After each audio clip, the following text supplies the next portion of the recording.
যুক্তরাষ্ট্রকে বিধ্বংসী জবাব দেওয়ার কড়া হুঁশিয়ারি দিয়েছে ইরান, এবং এই হুঁশিয়ারিটি দিয়েছে ইরানের যে সামরিক বাহিনীর senior brigadier general Abolfazl Shekarchi.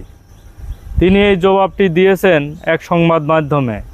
তিনি বলেন, নতুন করে যুক্তরাষ্ট্র যদি ইরানে কোনো ধরনের হামলার পরিকল্পনা করে এবং কোনো ধরনের যদি হামলা করে, এটি হবে তাদের হঠকারী সিদ্ধান্ত এবং তার ফলে তাদের কঠিন মাসুল দেয়া হতে পারে।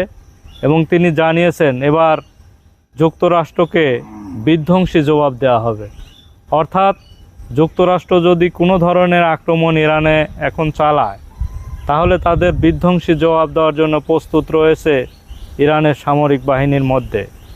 এবং যেহেতু তিনি একজন সিনিয়র ব্রিগেডিয়ার জেনারেল, অতএব তিনি এই সামরিক বাহিনীর মধ্য থেকে এই ধরনের আসলে বক্তব্য দিয়েছেন, এবং এটি তাদের যে কত ক্ষোভ রয়েছে যুক্তরাষ্ট্রের ওপর তারই বহিঃপ্রকাশ।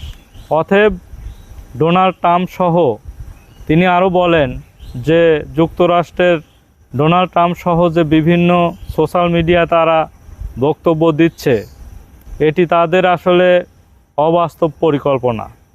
এটি কখনোই তাদের সফল হবে না এবং অবাস্তব তারা এই বক্তব্যগুলো দিচ্ছে। এই বক্তব্যর সাথে তারা মিল রেখে যদি কোনো ধরনের সিদ্ধান্ত নেয়, তবে তাদের বিধ্বংসী জবাব দেওয়ার ঘোষণা দিয়েছে এই ব্রিগেডিয়ার জেনারেল। এখন দেখা যাক শেষ পর্যন্ত কী অবস্থা সৃষ্টি হয়।